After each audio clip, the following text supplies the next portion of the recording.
The only thing better than drawing cards in Magic the Gathering is making your opponent discard cards.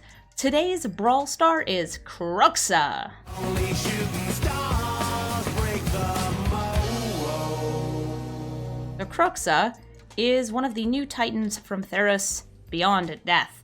He's a 2-mana creature that you never really cast as a creature from the command zone.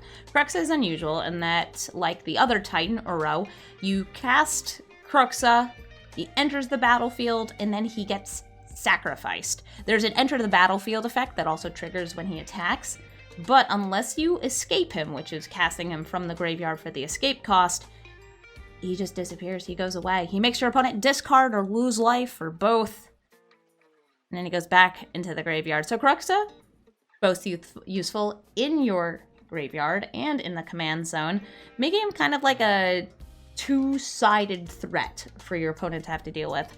This deck is based around the sacrifice part of Kroxa, in that it is a sacrifice deck. It is also called Aristocrats for people more used to hearing that name. So you've got the classic staples like Judith, Mayhem Devil, lots of little critters to be sacrificed, sacrifice engines like Priest of Forgotten Gods and Mayhem Rider. We've got powerful creatures that do symmetrical sacrifice, Rankle, Liliana, and just some good stuff in these colors and a lot of creatures that make extra creatures or tokens like the Legion War Boss. So let's just dive in with this deck. If this is your first time watching Brawl Stars, welcome. I'm Amy the Amazonian, and this is our video series / stream series where I make a different Brawl deck for every single day. It's to celebrate our getting a month of free Brawl in Magic the Gathering Arena, and I hope that we always have free Brawl in Magic the Gathering Arena because we deserve it, because we're awesome. I'm keeping this hand. I'm playing a swamp for a turn 1 Knight of the Ebon Legion. Our first opponent is running Yorvo, so that's some mono green, and wait, Once Upon a Time on turn 1? That's impossible. Also, why didn't you cast it on your turn 1? Do you not have Gilded Goose? Probably don't have Gilded Goose.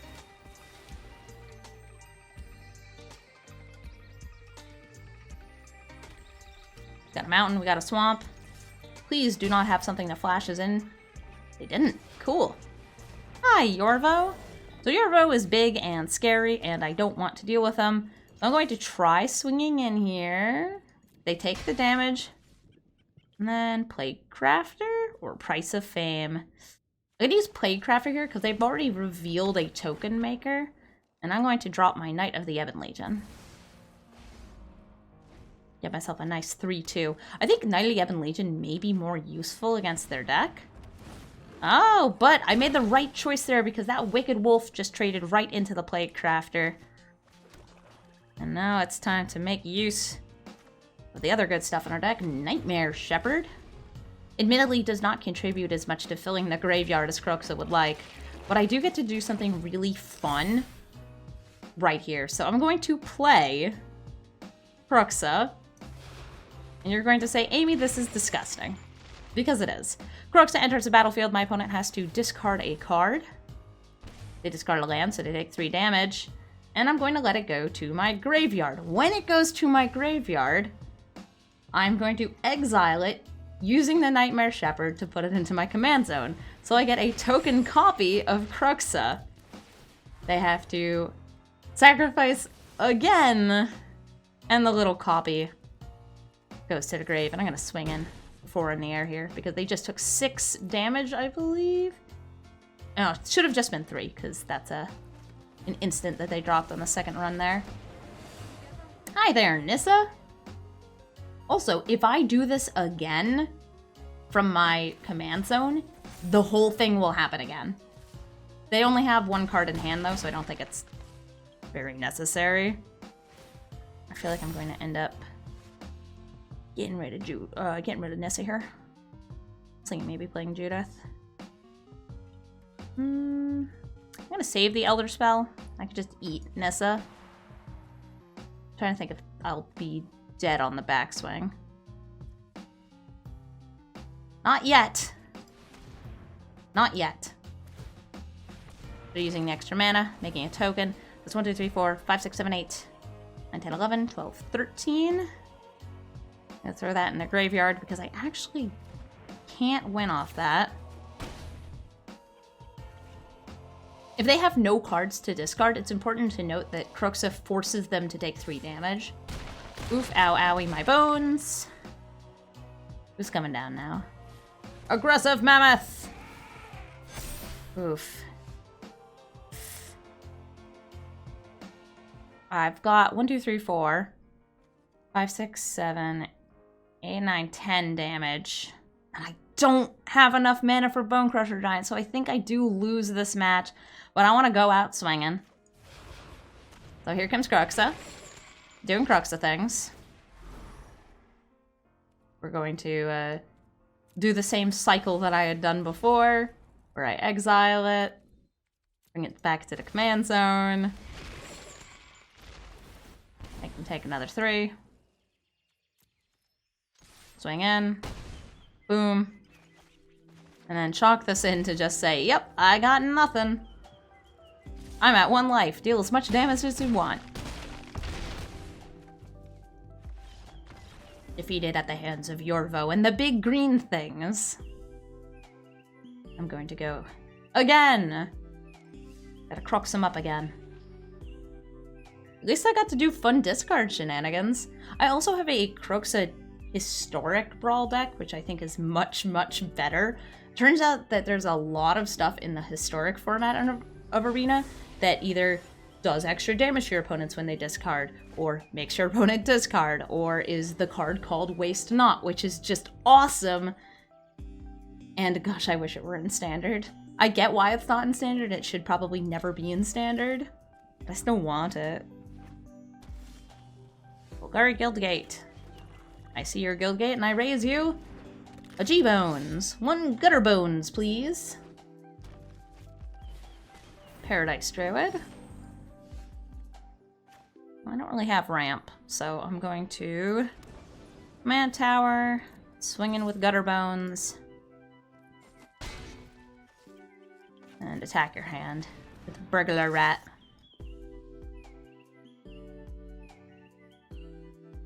Judith will be nice to lead into Kroxa.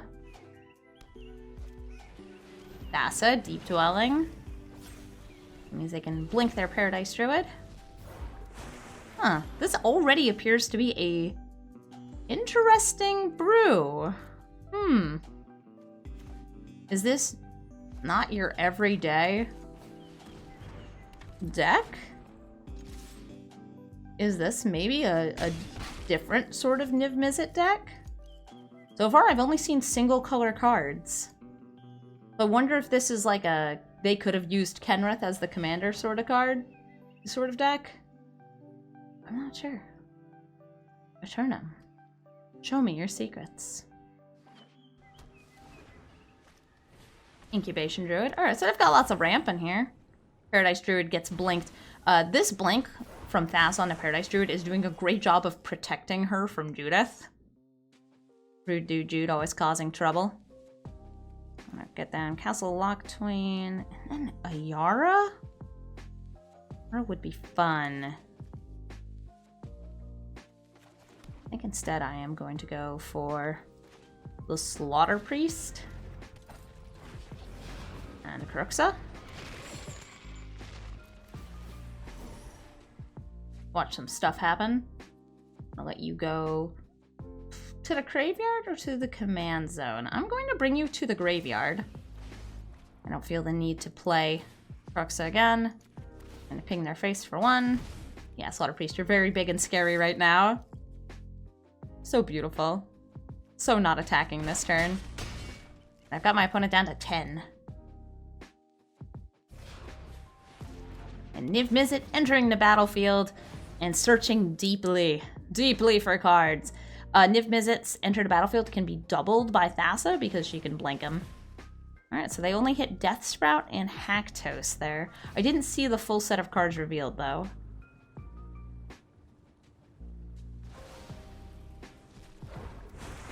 Here we go. Niv Mizzet's entering again. I see Calyx and Teferi. And Nicol Bolas. Gross. I hate it.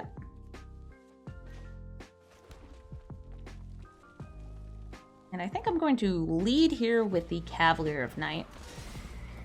Sacrificing my Burglar Rat to kill Niv Mizzet. Oh, and a bunch of stuff is going to happen. Oops, that was the wrong target for Judith. I meant to hit their face with Judith. So many different abilities resolving there that I was not paying enough attention to. A lot of damage. Paradise Druid is dead. I missed out on 1 damage on face, or I guess I could have taken out the Incubation Druid there. There's lots of cool things that might land here. Calyx could exile one of these. Teferi could bounce something. Haktos would just be Haktos. And I think they may have wanted to actually wait for that card draw. Okay, bouncing Cavalier of Night. And Deafening Clarion, doot doot, there goes my board. But I get to ping some stuff. Let's see, Ayara? Ayara and Gutterbones I think is lethal next turn, so I'm putting all this damage on face. Kroxa also could be potentially lethal. So Ayara, but Ayara takes up all the black mana.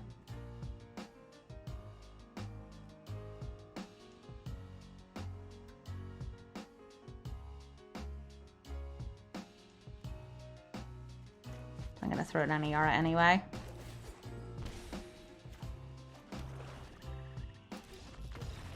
And my opponent has left the game. They have said, I ain't putting up with that. I ain't putting up with that. And that's victory against a 5-color deck with Kroxa. Nice. I think I've got time for at least one more battle, so I'm going to dive right back into the queue. Come at me, opponents. Bring your finest Brawl deck. Bring your spiciest of brews. Oh, Amara? Okay, Amara. I'm down. I'm down with Amara here. This is going to be green-white tokens. Probably. I love green-white tokens. I wish everybody were playing green-white tokens. I wish every deck were green-white tokens. I would like to see all non-green-white tokens decks removed from Magic the Gathering. Please and thank you, yours truly, Amy the Amazonian.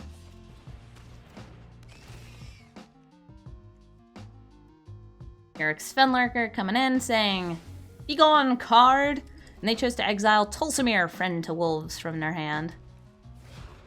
Here comes Amara. I do actually have the perfect removal for Amara already in my hand, and that is Elspeth's Nightmare. Gets to take out Amara. There she goes. Goodbye. Sent right back to the command zone where she costs a little bit more. And I swing in for 1 whole damage off my Fenlurker. Next turn I get to take something out of their hand. If they even have anything for me to discard.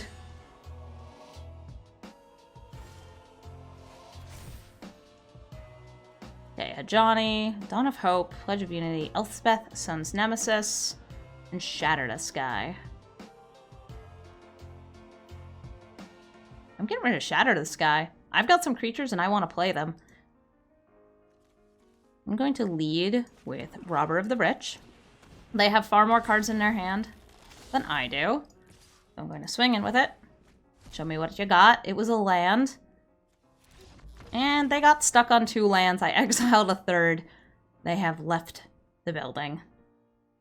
That's legit. That's legit. I don't want to stick around either if I know I can't play anything for a few turns. But they did have a Dawn of Hope, which does nothing until you start gaining life. Definitely got time for another match because that one took all of 2 minutes. They pretty much just got in there. The opponent played Amara. Amara died and they left.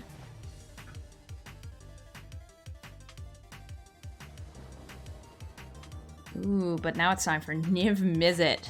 Not the rainbow one, the other one. It's a kind of a slow hand for me, but the Priest into Lazotep Reaver is undeniable. It's a fine turn 2 and 3.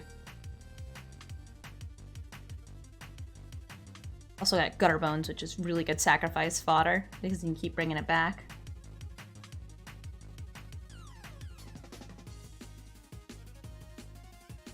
Play with my little Jace over here. Please put me down, Amy. What you're doing is cruel. It is cruel. I'm just here to torment Jace. Don't you high-five yourself, you terrible little boy. I'll say hello to my opponent. Greetings, Game Wizard. How do you and your Nivulars do? I like your Izzet sleeves. I find them very fashionable. Very appropriate for a Niv Mizzet deck. Very electric. Oh, they mulliganed! And again! I bet it was a no-lander. No-lander in the middle. We've all been there. Alright, start with Temple of Malice. A mountain. I don't really want more red mana. I really want more black mana with this hand. I say that, and of course I get more red mana. Mystic Sanctuary on turn 1. In 2. Please don't kill my Priest of Forgotten Gods on turn 2. In fact, play a small creature, which I can make you then get rid of. They did not do so.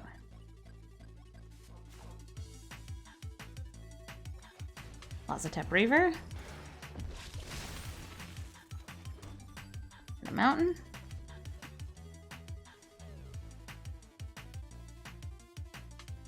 When I play Kroxa, I'll have to make sure I do it nice and fast. The 2 black mana from Priest of Forgotten Gods don't stick around. They get generated and then they go away. But I can still sacrifice Kroxa. Oh, that should be nice. I'm going to wait until my turn. And I'm going to put on full control mode here. So I can play Kroxa. Pay. Kroxa enters the battlefield. And I forget my opponent, and I choose to sacrifice Kroxa and the zombie army. I'm going to send it to my... Do I want to send Kroxa to my command zone right now? I can take full control mode off right now. They lost their Nadir Kraken. I have to discard a card. And now I have 3 mana left to do with as I please. And as I please means starting with Gutterbones, following with Burglar Rat, hoping for no Flame Sweep. Please no Flame Sweep, Reno. Thank you. And attack for 1 damage. Boop.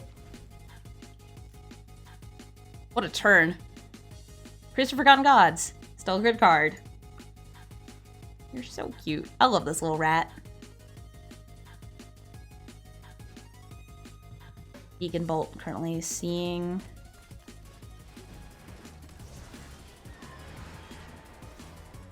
one instant and sorcery, and that's itself.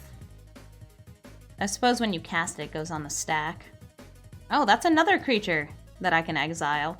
I'm just going to start then by targeting my opponent. Submit. Hit those 2. And the opponent has left. It appears that Kroxa is absolutely terrifying, and people really don't want to play against him. And I think that's the mark of a good deck for a control player. Even though this is not a control deck, this is really a more aggro hand attack sacrifice deck. And oh gosh, I'm fading into the ether as my green screen fuzzes out.